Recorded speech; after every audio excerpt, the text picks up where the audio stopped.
tema da memória, quer seja coletiva, individual, é fundamental para qualquer escritor. Eu tenho a impressão que nós todos trabalhamos com a memória sempre, mesmo que não estejamos lidando com lembranças específicas, episódios do passado. Nós somos memória. A memória é um dado fundamental de nossa formação. Sem memória, nós nos perdemos referências, muitas vezes deixamos de saber quem somos. As memórias podem ser boas, podem ser más, mas elas nos formam e deformam, nos constroem, desconstroem. São parte de tudo e, no meu caso, de minha literatura. No caso desse livro, a memória entra como um ator. O meu personagem, ele não tem um controle sobre a sua memória. Não tem controle sobre sua realidade, o que vem a ser quase a mesma coisa, porque ele vive vidas paralelas.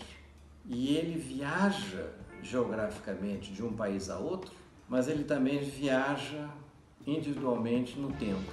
E é apoiado pelo afeto de outros dois personagens, a mulher, o neto, e um pouco monitorado à distância por um psiquiatra, que ele navega esses planos todos e cruza fronteiras reais, imaginárias, perturbadoras.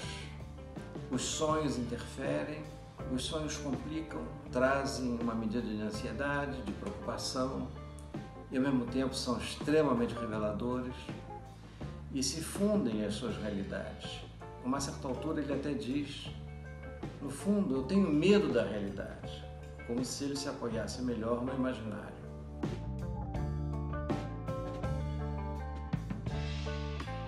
Em novembro do ano passado, quando eu entreguei o manuscrito a meu editor na Todavia, o mundo e o Brasil viviam realidades totalmente distintas. Ninguém falava em pandemia, ninguém falava em mortes em escalas gigantescas, ninguém falava numa ameaça que ninguém sabia como enfrentar.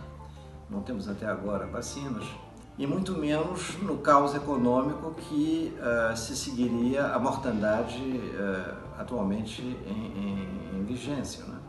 Agora, em março passado, quando as providências para o lançamento do livro estavam sendo assim cogitadas pela editora e por mim, a realidade é outra. É uma coincidência, e a vida é cheia de coincidências, é que parte da minha história se passa na Itália. O meu personagem vai em busca do Vesúvio. E isso é mais do que uma metáfora. Ele está fisicamente interessado em saber o que poderá ter acontecido com o tio bisavô dele que caiu no Vesúvio.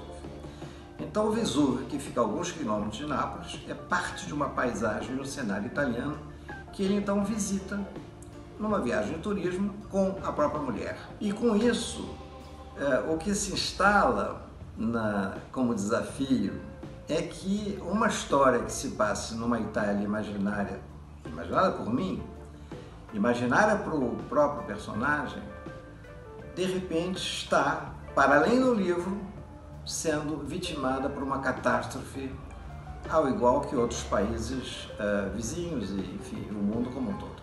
Até que ponto o leitor poderá mergulhar no livro a ponto de se entregar a ele e se esquecer que esses cenários que eu estou descrevendo se sobrepõem à tragédia vigente no mundo. Eu acho que pode acontecer pela união temática, que é a incerteza. Esse meu livro é também um livro sobre incertezas.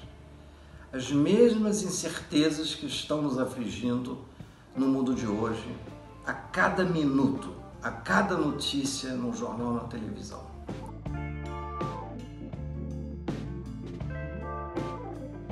Uma outra maneira de se ver essa história é traçar um paralelismo entre realidade e ficção. A realidade corrente é uma realidade ficcional. Nenhum de nós esperava o que aconteceu e muitos acham que estão vivendo um pesadelo e com razão. Isso tudo tem a ver com ficção, não tem a ver com a realidade.